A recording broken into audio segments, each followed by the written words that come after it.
नमस्कार, जय हिंद, वंदे मातरम। साथियों, सभी का स्वागत है आपके अपने educational YouTube channel all exam गुरु में। ऐसे इस वीडियो में मैं आपको साइंस के टोटल 100 क्वेश्चन कराऊंगा, तो वीडियो पूरा एंड तक देखना। चैनल पर नए हो सब्सक्राइब करके बेल आइकन प्रेस कर लेना।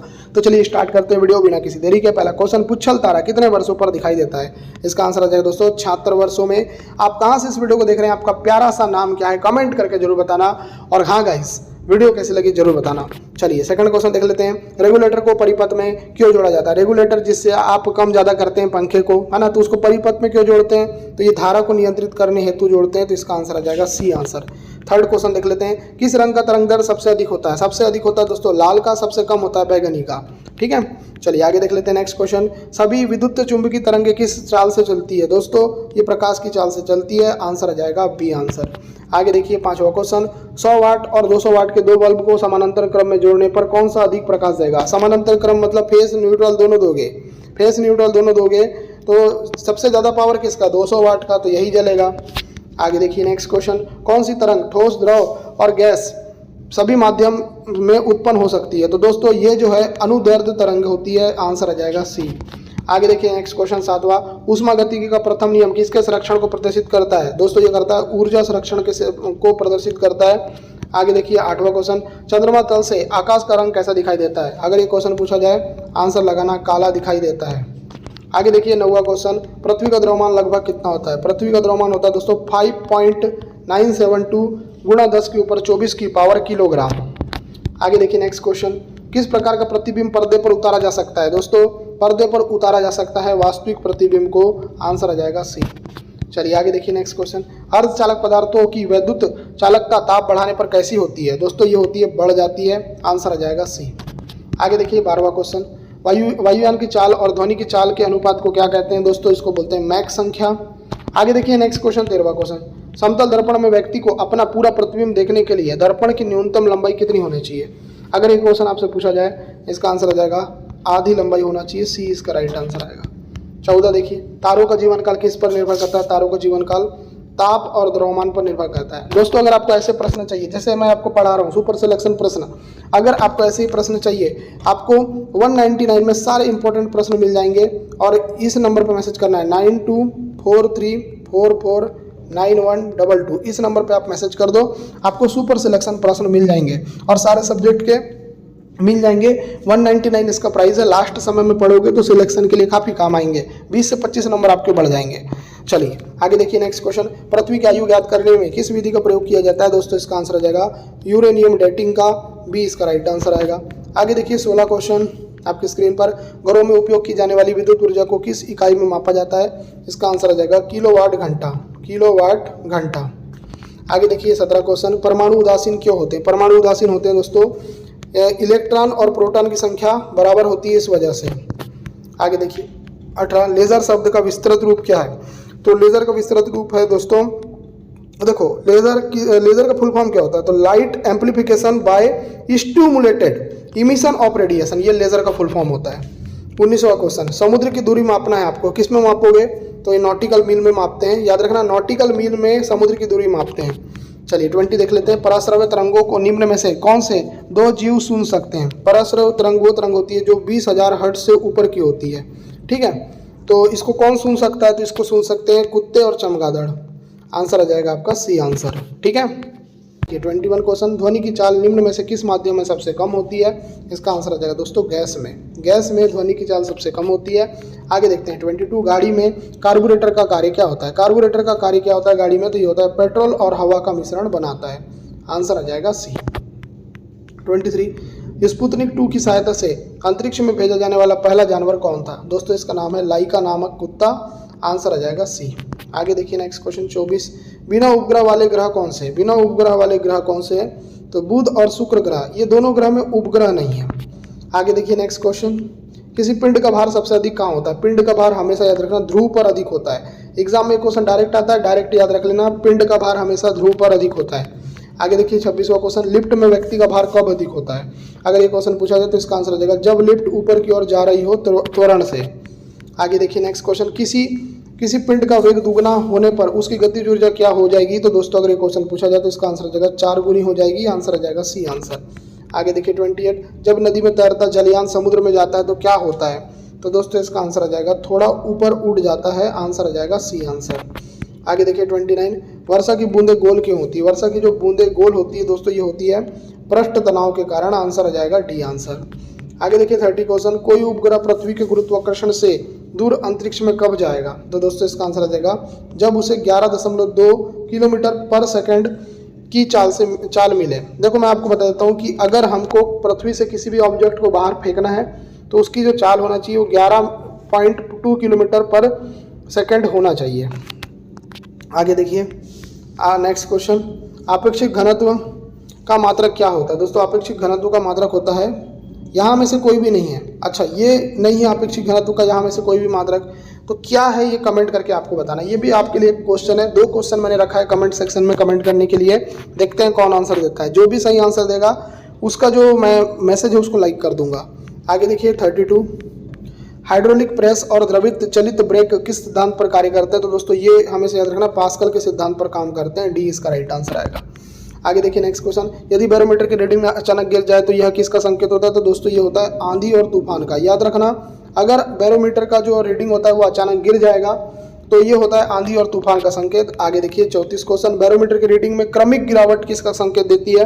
तो दोस्तों ये वर्षा का संकेत देती है। आगे देखते हैं 35 क्वेश्चन, बैरोमीटर की रीडिंग में क्रमिक चढ़ाव किसका संकेत देती है? तो क्रमिक चढ़ाव दोस्तों साफ मौसम का संकेत देती है। आगे देखते हैं नेक्स्ट क्वेश्चन, लालटेन में बत्ती के सहारे तेल चढ़ाने की प्रक्रिया को क्या कहते हैं? दोस्तों इसको बोलते हैं केशिकत्व। याद रखना लालटेन में जो बत्ती रहती है उसमें जो तेल चढ़ता है वो केशिकत्व की क्रिया के द्वारा चढ़ता है। आगे देखते हैं 37, गेंद को स्पिन करने की प्रक्रिया किस सिद्धांत पर आधारित है? तो दोस्तों ये है दोस्तों बर्नूली प्रमेय, तो इसका आंसर आ जाएगा बी आंसर। आगे देखते हैं 38, सेल्सियस और फ़ारेनहाइट तापमान पैमाने पर कौन सा ताप एक जैसा होता है? तो दोस्तों याद रखिएगा ये क्वेश्चन का आंसर आ जाएगा सी, -40 डिग्री आपका फ़ारेनहाइट भी सेम होता है, -40 डिग्री आपका सेल्सियस भी सेम होता है।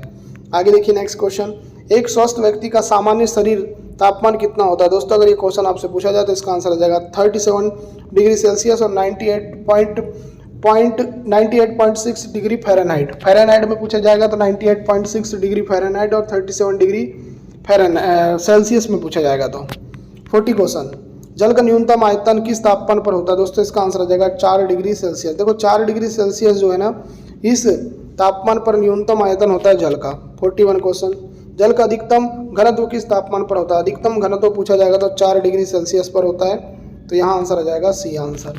आगे देखिए 42, विद्युत ऊर्जा को यांत्रिक ऊर्जा में कौन परिवर्तित करता है? इसका आंसर आ जाएगा दोस्तों विद्युत मोटर। आगे देखिए 43 क्वेश्चन, ध्वनि ऊर्जा को विद्युत ऊर्जा में कौन परिवर्तित करता है? तो दोस्तों इसका आंसर आ जाएगा माइक्रोफोन, आंसर आ जाएगा बी आंसर।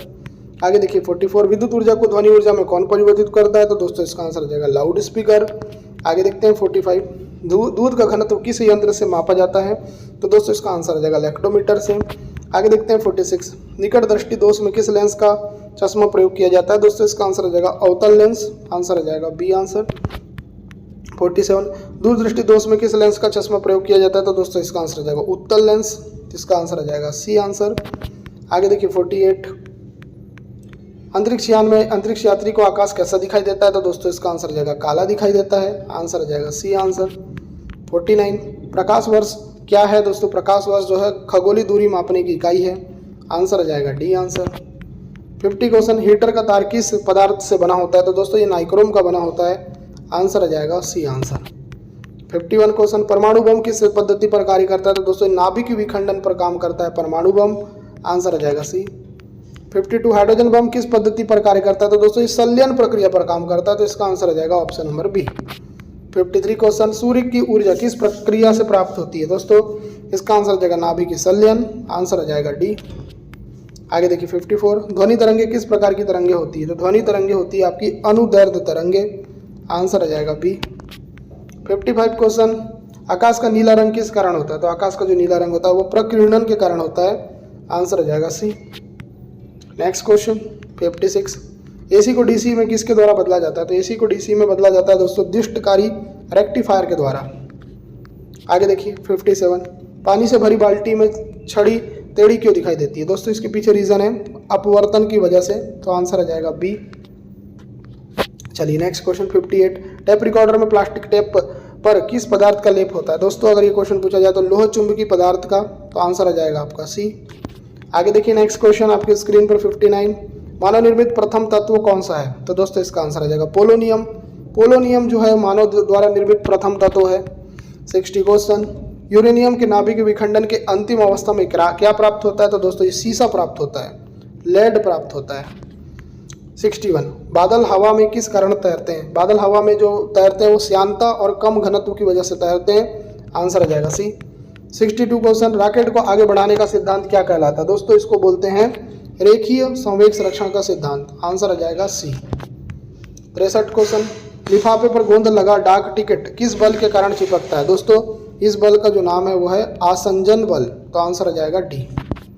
आगे देखिए 64, भारत का प्रथम न्यूक्लियर रिसर्च रिएक्टर कौन था? तो दोस्तों इसका नाम क्या है? तो इसका नाम है अप्सरा। चलिए आगे देखिए नेक्स्ट क्वेश्चन।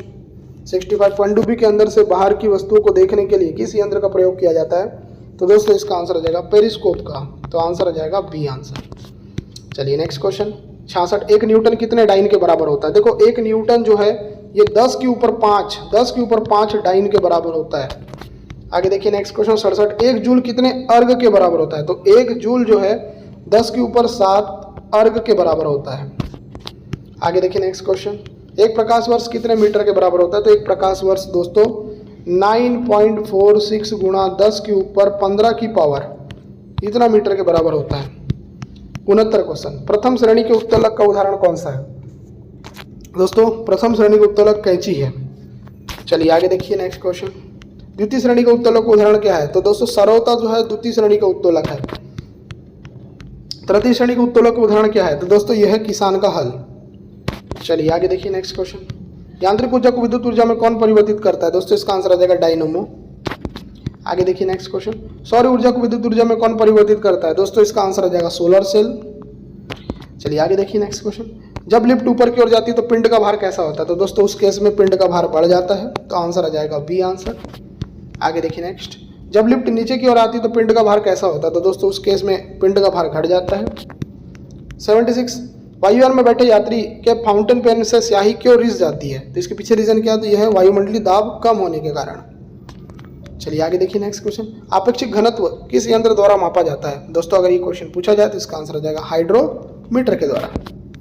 चलिए नेक्स्ट क्वेश्चन। जब केसिक नली को पानी में डुबाया जाता है तो क्या होता है? दोस्तों अगर इसको डुबाया जाए तो इसका आंसर आ जाएगा पानी ऊपर चढ़ेगा। तो इसका आंसर आ जाएगा बी आंसर। आगे देखिए 79, जब केसिक नली को पारे में डुबाया जाता है तो क्या होता है? तो पारे में डुबाया जाता है तो पारे की सतह उभरी हुई दिखती है। आंसर आ जाएगा सी।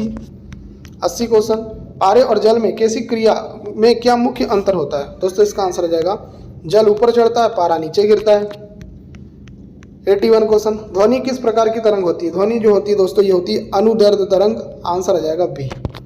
आगे देखिए 82, झूले पर झूल रही लड़की की बगल में दूसरी लड़की बैठने से आवर्तकाल पर क्या प्रभाव पड़ेगा? तो डी आंसर आएगा, कोई प्रभाव नहीं पड़ेगा। आगे देखिए नेक्स्ट, यदि कोई लड़की झूले पर खड़ी होकर झूल रही है तो आवर्तकाल पर क्या प्रभाव पड़ेगा? तो इस केस में आवर्तकाल घट जाएगा। ठीक है, तो यहाँ पर आपका आंसर आ जाएगा बी। 84, गर्मी में लोलक की लंबाई पर क्या प्रभाव पड़ता है? दोस्तों इसका आंसर आ जाएगा बढ़ जाती है। आंसर आ जाएगा आपका बी ऑप्शन। आगे देखिए 85, 20 हर्ट्ज से कम आवृत्ति की ध्वनि को क्या कहते हैं? तो दोस्तों इसको बोलते हैं अश्रवित रंग, अवश्रवित रंग। चलिए आगे देखिए नेक्स्ट, 20 हर्ट्ज से 20,000 हर्ट्ज के बीच की ध्वनि तरंगों को क्या कहते हैं? दोस्तों इसका जो आंसर आ जाएगा 86 का वो आ जाएगा श्रवित रंग। आगे देखिए नेक्स्ट क्वेश्चन, 20,000 हर्ट्ज के ऊपर की ध्वनि तरंग क्या कहलाती है? तो दोस्तों इसको बोलते हैं पराश्रवित रंग। आगे देखिए नेक्स्ट क्वेश्चन, पराश्रवित रंगों का प्रयोग किस में किया जाता है? दोस्तों इसका जो आंसर आ जाएगा समुद्र की गहराई मापने में बिल्कुल सही, दूध से जीवाणु नष्ट करने में बिल्कुल सही, गठिया रोग के उपचार में बिल्कुल सही। आंसर आ जाएगा डी। चलिए नेक्स्ट क्वेश्चन, यदि लिफ्ट की डोरी टूट जाए और वह गिरने लगे तो उसमें खड़े पिंड का भार क्या होगा? तो उस केस में पिंड का भार 0 हो जाता है। आगे देखिए, जब बर्फ पानी में तैरती है तो उसके आयतन का कितना भाग पानी के ऊपर रहता है? तो दोस्तों इसका आंसर आ जाएगा 9/10, सॉरी 1/10, 1/10 आंसर आएगा। आगे क्वेश्चन नंबर 91 देखिए दोस्तों, एक्स किरणों की खोज किसने की थी? तो एक्स किरणों की खोज की थी रॉन्टजन ने। किसने की थी? रॉन्टजन ने की थी एक्स किरणों की खोज। सेकंड क्वेश्चन 92 क्वेश्चन देखिए, पराबैंगनी किरणों की खोज किसने की थी? तो दोस्तों इसका आंसर आ जाएगा रिटर ने की थी, रिटर ने की थी पराबैंगनी किरणों की खोज। आगे देखिए नेक्स्ट क्वेश्चन आपके स्क्रीन पर, अवरक्त विकिरण की खोज किसने की थी? अगर एग्जाम में क्वेश्चन आ जाए तो हर्शेल ने की थी। आंसर आ जाएगा बी आंसर। आगे देखिए 94, ध्वनि की चाल सबसे अधिक किस माध्यम में होती है? तो ध्वनि की चाल सबसे अधिक होती है दोस्तों ठोस माध्यम में। किस माध्यम में? ठोस माध्यम में। ए आंसर करेक्ट आएगा। आगे देखिए 95, ध्वनि की चाल सबसे कम किस माध्यम में होती है? तो सबसे कम होती है दोस्तों गैस माध्यम में। आंसर आ जाएगा सी आंसर। आगे देखिए नेक्स्ट क्वेश्चन, पराश्रव्य तरंगों की आवृत्ति किससे अधिक होती है? दोस्तों अगर ये क्वेश्चन आपसे पूछा जाए तो इसका आंसर आ जाएगा 20,000 हर्ट्ज से। 20,000 हर्ट्ज से। आगे देखिए 97, परमाणु में धनात्मक आवेश कहाँ स्थित होता है? तो दोस्तों इसका आंसर आ जाएगा नाभिक में। आंसर आ जाएगा सी आंसर। आगे देखिए 98, प्रकाश का अपवर्तन किस कारण से होता है? तो प्रकाश का जो अपवर्तन होता है दोस्तों ये होता है माध्यम के घनत्व में अंतर के कारण। आंसर आ जाएगा सी। 99 क्वेश्चन, पेंसिल का पानी में टेढ़ा दिखाई देना किसका उदाहरण है? दोस्तों ये है अपवर्तन का। आंसर आ जाएगा सी। आगे देखिए 100 क्वेश्चन, स्थायी चुंबक बनाने के लिए किस पदार्थ का प्रयोग किया जाता है? तो इसका आंसर आ जाएगा स्टील का। आंसर आ जाएगा बी आंसर। दोस्तों मैंने आपको सारे के सारे 100 क्वेश्चन करा दिए हैं। उम्मीद करता हूँ ये वीडियो आपको पसंद आई है। पसंद आई वीडियो तो लाइक करें, चैनल को सब्सक्राइब करके नोटिफिकेशन बेल को प्रेस करना ना भूलें। इस वीडियो को देखने के लिए आपका धन्यवाद। आपका दिन शुभ हो।